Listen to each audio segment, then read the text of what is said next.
আকৌ বিজেপি চৰকাৰ আহিল, কংগ্ৰেছ আকৌ বেয়াকৈ হাৰিলে। কংগ্ৰেছে যি ধৰণে দাবী কৰি আছিলে যে তেওঁলোকে চৰকাৰ বনাব, একেবাৰে নোৱাৰিলে।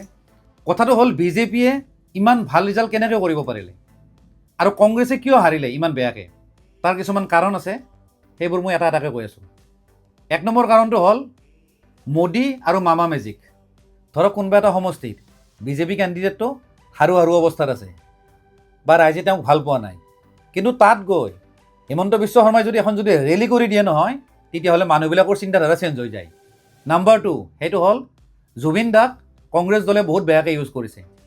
আমি আগতেও কৈছোঁ যে জুবিন গাৰ্গক লৈ ৰাজনীতি কৰাটো উচিত নহয়, যিটো কংগ্ৰেছ দলে কৰিছে আৰু যাৰ কাৰণে জুবিনদাৰ পত্নী গৰিমা বৌ বা জুবিনদাৰ খুৰা মনোজ বৰঠাকুৰে কংগ্ৰেছৰ এগেইনষ্টত কথা পাতিব লগা বাধ্য হৈছে। নাম্বাৰ 3, সেইটো হ'ল কংগ্ৰেছ দলৰ সাংগঠনিক ভেটি দুৰ্বল। তেওঁলোকৰ মাজত ভাতৃত্ববোধ নাই। তেওঁলোকৰ ভিতৰত কি চলি আছে, কি প্লেনিং আছে, সেইবিলাক কোনোবা নহয় কোনোবা এজনে বিজেপিক জনাই আছে। নাম্বাৰ 4, সেইটো হ'ল তৃণমূল পৰ্যায়ত কি হৈ আছে কংগ্ৰেছ দলে একেবাৰে গুৰুত্ব নিদিয়ে। মানে তেওঁলোকৰ হাতত গ্ৰাউণ্ড জিৰ' ৰিপৰ্ট নাই। তেওঁলোকে ওপৰে কিছুমান ছাপৰ্টাৰ দেখিছে আৰু ভাবি লৈছে যে আমি MLA হ'ম, মিনিষ্টাৰ হ'ম, চৰকাৰ বনাম। আৰু সেইকাৰণে তেওঁলোকে একদম ইলেকশ্যনৰ ৰিজাল্ট দিয়াৰ আগমুহূৰ্তলৈকে সঁচাকৈ ভাবি আছিল যে তেওঁলোকে চৰকাৰ বনাব। নাম্বাৰ 5, সেইটো হ'ল মিয়াক তৈলমৰ্দন। এই মিয়াক যে তেল মাৰে, মানে তেওঁলোকে মিয়াক এনেকৈ তেল মাৰিলে তেওঁলোকে বাকী অসমীয়াখিনি পাহৰিয়ে গ'ল। ধুবুৰীৰ পৰা একেবাৰে শদিয়ালৈকে যিমানবিলাক সমষ্টি আছে, য'ত হিন্দু মানুহ বেছি আছে, তাতে কংগ্ৰেছ হাৰিছে, অকল নাওবৈচা সমষ্টিটোৰ বাহিৰে। তেওঁলোকৰ 19টা কেণ্ডিডেট যে জিকিছে, তাৰে 18জনে মুছলমান মানুহ। মই আগৰ পৰা কওঁৱেই যে কংগ্ৰেছ দলটোৱে মুছলমান মানুহখিনিক ভোট বেংক হিচাপে ইউজ কৰে, যিটো আজি প্ৰমাণিত হ'ল। তো যেতিয়ালৈকে কংগ্ৰেছে ধৰ্মৰ ৰাজনীতি বাদ নিদিয়ে, তেতিয়ালৈকে কিন্তু চৰকাৰ বনাব নোৱাৰে। নাম্বাৰ 6, সেইটো হ'ল ডেভেলপমেণ্ট। বিজেপিয়ে যি ধৰণে কাম কৰিছে ৰাইজে দেখিছে, কিন্তু অত্যন্ত দুখৰ কথা যে কংগ্ৰেছ দলে সেই ডেভেলপমেণ্টবিলাককো বিৰোধ কৰে, যাৰ কাৰণে আজি তেওঁলোকক ৰাইজে উত্তৰ দিলে। একেবাৰে লাষ্টৰ পইণ্টটো কৈ আছোঁ, সেইটো হ'ল ছ'চিয়েল মিডিয়া।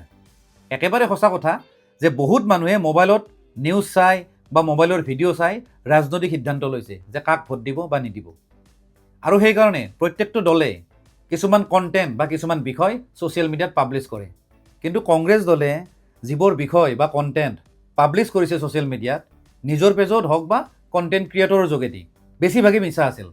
মানে তেওঁলোকে মিছা নেৰেটিভ দি বিজেপি চৰকাৰক বদনাম কৰিব খুজিছিল। কিন্তু অসমীয়া ৰাইজ মূৰ্খ নহয়, তেওঁলোকে বুজি পায় মিছা নেৰেটিভ কেতিয়াও মানুহে গ্ৰহণ নকৰে।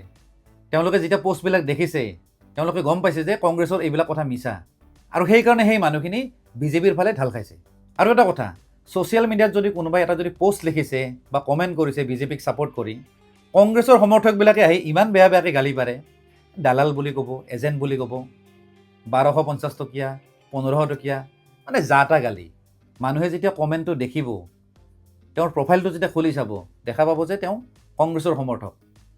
আল্টিমেটলি সেই বেয়াকৈ কমেণ্ট কৰা মানুহজনটো বদনাম হ'লে লগতে কংগ্ৰেছ দলটোও বদনাম হ'ল, যাৰ কাৰণে এই কমেণ্টবিলাক যে দেখি থাকে সেইবোৰ মানুহে বিজেপিকে ছাপৰ্ট কৰা হৈ যায়।